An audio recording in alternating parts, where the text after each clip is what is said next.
Good evening everyone, welcome back to our channel. आज मैं आपके साथ डिस्कस करूंगी केमिकल प्रॉपर्टीज़ ऑफ फ्रक्टोज। और फ्रक्टोज की कुछ केमिकल प्रॉपर्टीज़ को मैं आपके साथ प्रीवियस वीडियो में डिस्कस कर चुकी हूँ। आज जो मैं आपके साथ केमिकल प्रॉपर्टी डिस्कस करूँगी वो है रिएक्शन विद फिनाइल हाइड्राजीन। यानी हमारा जो फ्रक्टोज है उसकी रिएक्शन हम फिनाइल हाइड्राजीन के साथ कराएंगे। अब देखिए यहाँ पर ये जो केमिकल प्रॉपर्टी है वो थोड़ी लेंदी है। क्योंकि यहाँ पे हम फ्रक्टोज की रिएक्शन फिनाइल हाइड्राजीन के साथ कराएंगे, तो जो हमें प्रोडक्ट मिलेगा देन अगेन हम उसकी रिएक्शन फिनाइल हाइड्राजीन के साथ कराएंगे।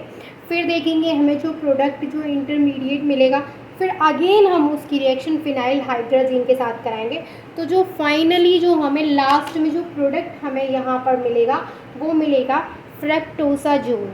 यानी यहाँ पर जो रिएक्शन है उसमें हमें फ्रक्टोज रिएक्ट करेगा फिनाइल हाइड्राजीन के साथ, तो हमें क्या मिलेगा? फ्रक्टोसाजोन। अब ये जो फ्रक्टोसाजोन है वो फर्स्ट स्टेप में नहीं मिलेगा, हमें 3 स्टेप करने पड़ेंगे। तो हम जो यहाँ पे रिएक्शन कराएंगे वो किसके साथ? Reaction with phenyl hydrazine. ठीक है। अब कितने स्टेप्स होंगे यहाँ पे? तो टोटल 3 स्टेप्स में हमें मिलेगा यहाँ पे फ्रक्टोसाजोन। ठीक है। तो फर्स्ट स्टेप में हमें क्या करना है? यहाँ पे अपना फ्रक्टोज का स्ट्रक्चर बनाना है, जैसे कि हम बनाते आ रहे हैं। तो वो क्या होता है? CH2OH, CO, CHOH का whole thrice and last CH2OH। अभी इसको हमें किसके साथ रिएक्ट कराना है? ये है हमारे पास फ्रक्टोज, जिसको हमें रिएक्ट कराना है फिनाइल हाइड्राजीन के साथ। वो है हमारा यहाँ पे NH2 NHC6H5। ये है हमारे पास फिनाइल हाइड्राजोन और ये है हमारे पास फ्रक्टोज। अब ये दोनों जब आपस में रिएक्ट करेंगे तो होगा क्या कि यहाँ पर वाटर रिलीज़ होगा। जैसे यहाँ पे ये जो H2 है वो H2 निकलेगा और यहाँ से CO के पास से ऑक्सीजन, तो H2O निकलेगा और बाकी का ये जो हमें बचेगा NNHC6H5 वो इस कार्बन से जाकर के अटैच हो जाएगा। सिंपल है, कुछ भी नहीं है, एक वाटर का मॉलिक्यूल निकलेगा। तो हम इस तरीके से लिख सकते हैं इसको CH2OH यहाँ पे एज इट इज़। CO नहीं आएगा यहाँ पे क्योंकि O निकल जाएगा इस H2 के साथ, तो यहाँ पे आएगा NNHC6H5। हमें यहाँ पे इस तरीके का स्ट्रक्चर मिलेगा और यहाँ पे same as it is CHOH का होल थ्राइस और यहाँ पे CH2OH। ठीक है, यहाँ तक समझ में आया? ये हमें मिला इसके फर्स्ट स्टेप में। यहाँ पर ये जो प्रोडक्ट हमें मिला है इसका नाम है फ्रक्टोज फिनाइल हाइड्राजोन। क्या नाम है इसका? Fructose phenyl hydrazone. इसके अलावा क्या निकला है यहाँ से? H2, या फिर ऐसे लिख लीजिए, इसके अलावा हमें क्या मिला है? H2। ये जो हमें मिला है इसका नाम क्या है? Fructose phenyl hydrazone. तो मैं यहाँ पे नोट कर दूँ इसका नाम।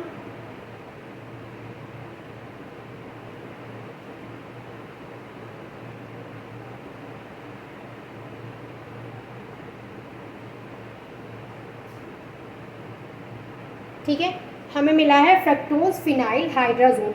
अब ये जो फ्रक्टोज फिनाइल हाइड्राजोन है ये अगेन एक फिनाइल हाइड्राजीन के मॉलिक्यूल के साथ रिएक्ट करता है। यानी यहाँ पे एक फर्स्ट मॉलिक्यूल के साथ रिएक्ट किया, मान लीजिए यहाँ पर ये जो प्रोडक्ट हमें मिला है फिनाइल हाइड्राजोन, ये फिर से रिएक्ट करेगा किसके साथ? फिनाइल हाइड्राजीन के साथ। तो यहाँ पे फिर से हम इसको रिएक्ट कराते हैं C6H5 NH2। यानी यहाँ पे ये जो मैंने फॉर्मूला लिखा है वही केमिकल फॉर्मूला यहाँ पे है।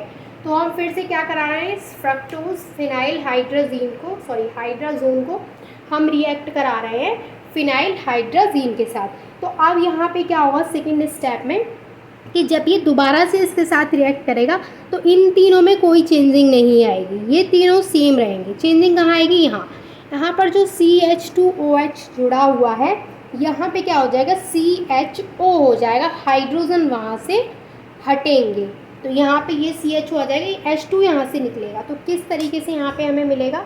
देखिए हमें मिलेगा यहाँ पे CHO और ये सेम रहेगा NH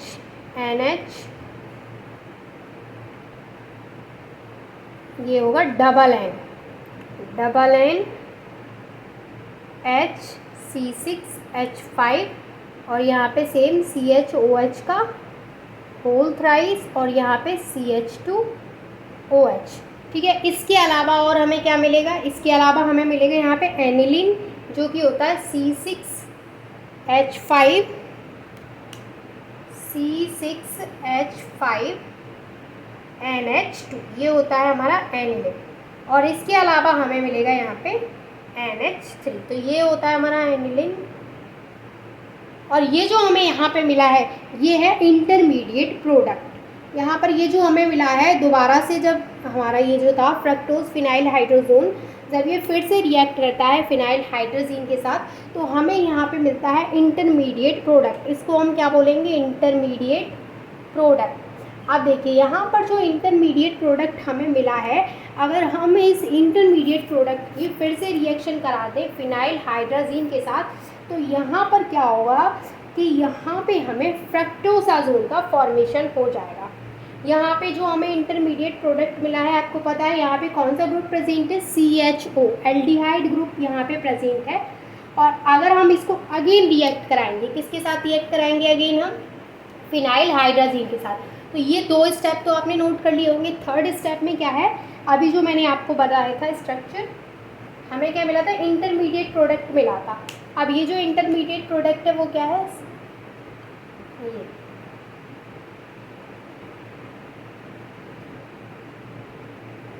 ठीक है। अब ये जो हमें इंटरमीडिएट प्रोडक्ट मिला है वो हम रिएक्ट कराएंगे किसके साथ, फिनाइल हाइड्रोजीन के साथ अगेन CH2OH। अब इसको हम फिर से किसके साथ रिएक्ट कराएंगे, फिनाइल हाइड्रोजीन के साथ। तो वो क्या है हमारा NH2 NH C6H5, ये क्या है हमारा फिनाइल हाइड्रोजीन। तो अगर हम फिर से इसको फिनाइल हाइड्रोजीन के साथ रिएक्ट कराएंगे तो हमें यहाँ पे क्या मिलेगा, फ्रक्टोसाजोन। होगा क्या यहाँ पे कि ये सारा तो ये सेम रहेगा, जो यहाँ पे है वही रहेगा, डबल NH C6H5, यहाँ भी सेम रहेगा, यहाँ भी सेम रहेगा। चेंजिंग कहाँ आएगी, जहाँ पर ये CHO ग्रुप है। अब ये CHO ग्रुप की जगह पे क्या आएगा, अगर हम इसको रिएक्ट कराते तो यहाँ पे हमें मिलेगा CH double bond NH C6H5। शायद आपको दिख नहीं रहा होगा, देखिए। अब देखिए यहाँ पे फिर ये जो चीज़ें हैं वो सब सेम आ जाएंगी, जैसे हैं वैसे ही C6H5, यहाँ पे CHOH का होल थ्राइस, यहाँ पे CH2OH, ये सेम है। इसके अलावा एक वाटर का मॉलिक्यूल यहाँ से निकलेगा, जो कि ऑक्सीजन कहाँ से मिलेगा हमें, जो CHO ग्रुप है वहाँ से, और H2 हमें यहाँ से मिल जाएगा। तो हमें क्या मिलेगा, ये जो हमारा है स्ट्रक्चर वो है फ्रक्टोसाजोन का, ये है फ्रक्टोसाजोन।